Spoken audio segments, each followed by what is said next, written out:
Overblown, pompous, political, elitist, and ego-driven.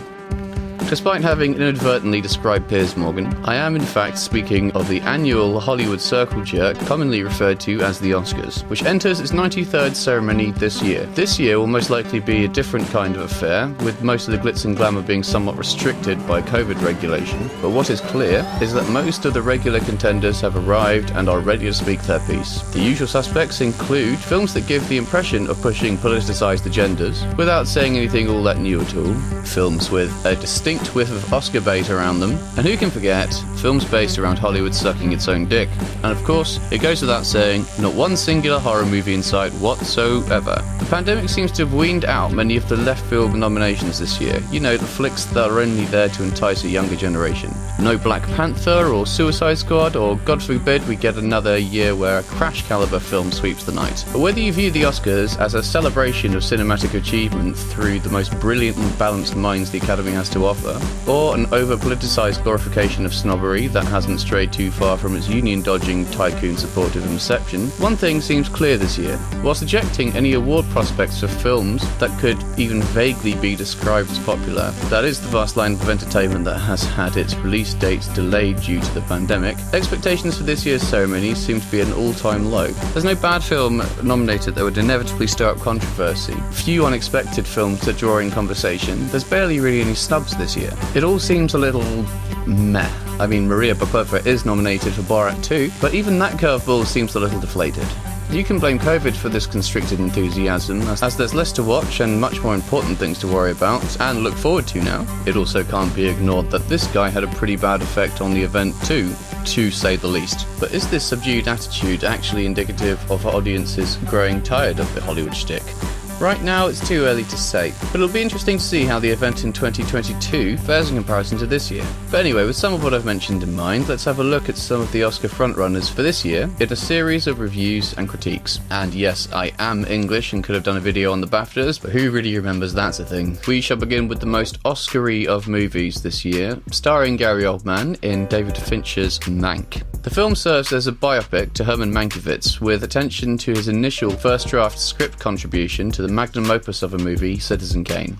The story in itself is a well-renowned chapter in Hollywood history concerning authorship versus authorship, an element that Fincher touches upon, but is actually more concerned with the political ramifications of executive arbitration set against the backdrop of 1930s Depression-era Los Angeles. Seeing the events come to pass from the perspective of the titular character Herman Mank, the world in which we pursue takes on many of his idiosyncrasies, embodying the light and breezy flippancy of an early Hollywood picture that the visual style both presents and complements. The nostalgia-driven style is also incorporated into the dialogue of the film, which is fantastically written, paced, and executed. Look no further than the excellent party scene where the tone of the conversation between various different factions of upper-class Hollywood elitists sways and varies from comic to politics to a subtly scathing atmosphere with astute precision. Gary Oldman is fantastic as always, playing the troubled genius, arrogant, alcoholic socialite with the ease of a feather landing on a pillow. He's well worth the nomination he's received this year, though with stiff competition from Riz Ahmed, Hannibal Lecter, Glenn, and Chadwick Boseman, it's anyone's guess really. Playing opposite Oldman for some of the film is Amanda Seyfried's depiction of Marion Davis, and the chemistry between the two characters is wonderful. Whilst the accent leaves a little to be desired, the subtlety of her alcoholism and the warmth of her character shines through in every scene she inhabits, also well deserved for her nod in the supporting role this year. To further the context of the picture, the film incorporates some story elements from Citizen Kane, such as a non-linear timeline, while also correlating the withered tycoon of Charles Foster Kane for the washed-up, bed-bound Herman Mankiewicz. Many comparisons are undoubtedly drawn.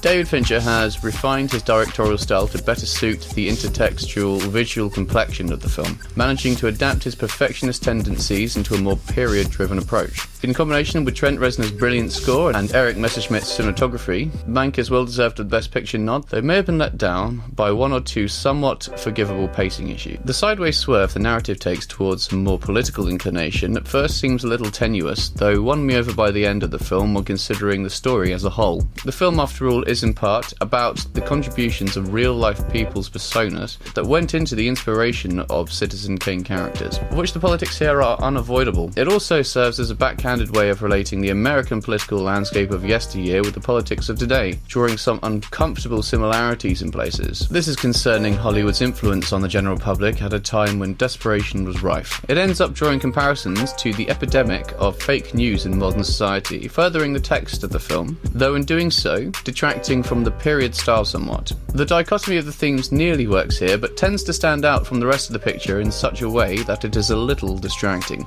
Though it is interesting to see a depiction of Hollywood that is based around a predominantly Republican following, compared to the resoundingly liberal state of the industry at present. I commend Fincher for focusing more on the politics than the more obvious and at this point played out controversy behind the authorship dispute between Mank and Wells. In this regard, Fincher takes a similar stance to the position taken in his previous biopic, The Social Network, taking a more mutual approach to the central argument, displaying both perspectives and allowing the audience to make up their own minds on the matter. Despite Mank being the central character of the film and Orson Welles appearing in a very limited way, the dispute between the two is framed as contractual over sentimentality, as opposed to the auteur over authorship rivalry that is usually depicted when concerning the Welles and Mank dispute. Handling it in this way both relieves the perceived extreme ego of Welles, helping humanise his character, whilst also completing Mank's character arc as well, resulting in a nuanced approach to the legendary feud. Whilst some may read this as a sidestep around the issue, it plays out on screen in a much more organic fashion when considering the thematic progression of the film.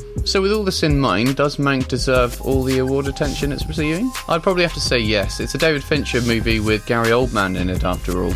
I mean, what more could you possibly need? It is definitely a filmmaker's movie, dropping classic Hollywood references and figures left, right and centre for cinephiles to discover, though whether that translates to a more broader demographic is questionable. And despite the self-deprecating nature of some of the fundamental elements of Hollywood throughout, the style, both visually and impactfully, does amount to the presupposed act of self-fellatio, in my humble opinion. So it most definitely appeals, somewhat tailor-made for the Oscar scene, serving up some premium bait for sure. A solid 8.5 for this one.